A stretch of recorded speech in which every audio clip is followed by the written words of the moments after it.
Once upon a time, in a tranquil village, lived a sage named Harris. Harris was a revered elder in the village, known for his profound wisdom and inner serenity. His meditation and spiritual practices made him a mentor and guide for the community. On one side of the village, there was a vast field that belonged to Harris. It was a land of abundant crops, blooming flowers, and thriving trees. Every morning, Harris would venture into this estate, connecting with nature and feeling the pulse of the earth. He considered this estate as a sanctuary for his soul, a true meditation ground. Harris's reputation extended far beyond the village, and people from neighboring areas came seeking his wisdom. He taught them how to find inner peace amidst life's chaos, how to manage their emotions, and how to let go of inner turmoil. However, one day, a young man named Adam entered the village. Adam was a businessman who had come to the village in search of answers, hoping to resolve the turmoil within his own heart. His heart was burdened with anxiety, restlessness, and negative emotions, and he sought out Harris, hoping for guidance. Adam found his way to Harris's estate, where he beheld the serene land. He felt an unprecedented tranquility wash over him. Harris was tending to his garden, standing there, facing the morning light, exuding calm. Approaching Harris, Adam's heart brimmed with questions and unease. He said, "Mr. Harris, I've heard you're the wise one of this village. I've come here because of the turmoil and pain in my heart. I don't know how to manage my emotions or find inner peace. Please guide me." Harris welcomed Adam and invited him to sit down, offering a cup of herbal tea. In a soft voice, Harris said, "Adam, inner peace isn't something you achieve overnight. It's like the beauty of this garden. It wasn't built in a day. But we can start with a small story that will lead you towards inner tranquility." Adam widened his eyes, eager to hear Harris's story. Harris began, "Long ago, there was a young shepherd named Amir.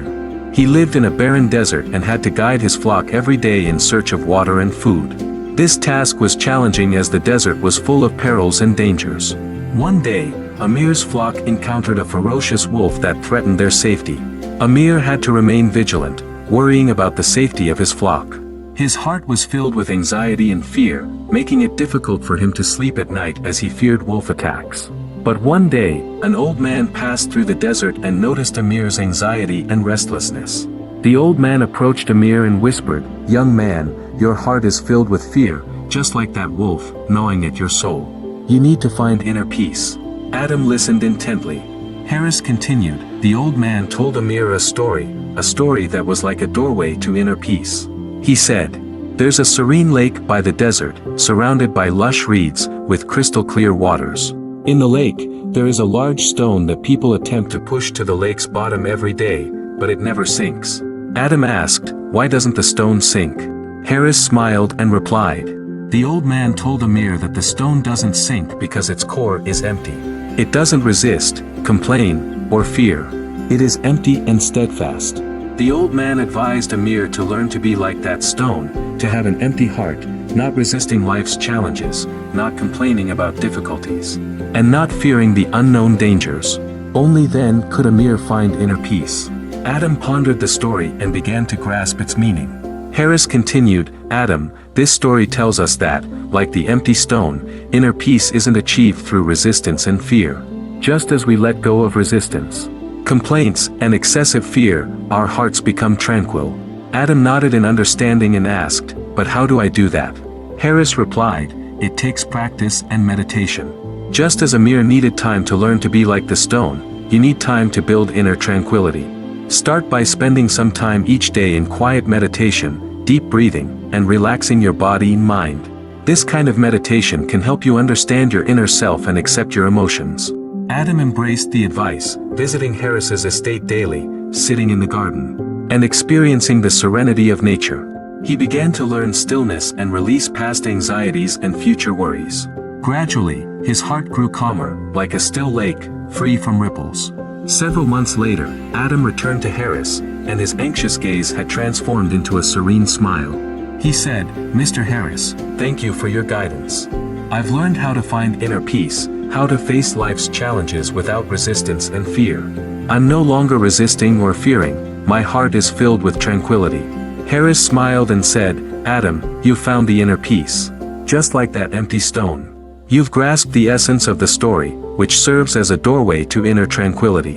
Remember, this is a lifelong journey, and inner peace requires continuous practice and perseverance. From that day on, Adam became Harris's student. He came to the estate every day, learning meditation and spiritual practices. His heart grew progressively calmer, no longer troubled by negative emotions, allowing him to face life's challenges with equanimity. This story teaches us that, like the empty stone, inner peace is not achieved through resistance and fear. When we let go of unnecessary emotions, accept life's challenges, and stop resisting and complaining, our hearts become tranquil. Zen stories are like mirrors, reflecting our inner states, guiding us forward to find inner peace and happiness. Therefore, no matter when or where, we can learn, like Adam did, to sit down, take a deep breath, and feel the inner calm. Through practice and dedication, we can find inner peace, free from the burden of negative emotions, and embrace the beauty of life. Zen stories are like guiding lights, illuminating the path to inner serenity and a happier life.